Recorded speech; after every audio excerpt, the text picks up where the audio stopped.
이 사건 직전 곽현아 씨가 저와의 통화 내용을 녹취한 경위 관련. 곽현아 씨가 이 사건을 일으키기 직전인 2014년 4월경 저는 총 제작비 10억 원의 영화 어우동 주인없는 곳에 배우 캐스팅을 하고 있었습니다. 그런데 그런 시기에 여배우와 문제가 생기게 되면 준비하고 있는 영화에 부정적인 영향이 있을 것으로 판단, 원만하게 곽현아 씨를 달래면서 대화를 통해 문제를 풀려고 노력했습니다.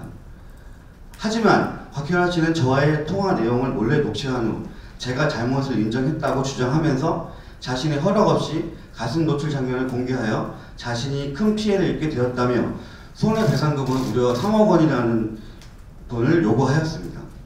제작비가 1억 원에 불과한 성인영화에서 시나리오와 그림 폰트에 명시된 노출 장면을 여배우 본인이 사전 동의를 받아 촬영하였으며 출연 계약서에서도 촬영의 결과물을 모두 감독에게 권리가 있다고 규정되어 있기 때문에 저는 감독으로서 그 권리에 의거해 이 노출 장면이 포함된 편집본을 서비스한 것 뿐인데 3억 원이라는 터무니없는 돈을 요구하는 것에 경악을 금할 수 없었습니다.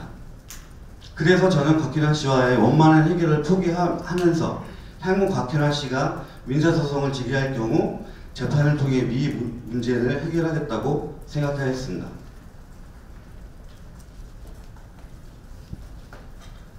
그런데 곽현아 씨는 정말 어처구니가 없게 2014년 4월경 감독인 저를 성폭력 처벌법 위반 혐의로 형사 고소를 제기하였습니다. 곽현아 씨의 주장에 의하면 영화 감독인 제가 영화 전망 좋은 집을 촬영한 것은 음란물을 제작한 것이고 출연 계약을 체결하고 영화 출연료를 받은 여배우가 사전 동의하에 촬영된 노출 장면을 역시 출연 계약에 근거하여 감독이 편집하고 공개한 행위가 성폭력 범죄에 해당된다는 것이었습니다. 아무리 합의금 명목으로 큰 돈을 받아내기 위해서 감독을 압박하고자 저지른 행위라고 하더라도 사람의 행위에는 금도라는 것이 있습니다. 곽현아 씨가 영화 감독인 저를 성폭력 범죄자로 몰고 간 행위는 그 금도를 너무 심하게 어긴 행위라고 생각합니다.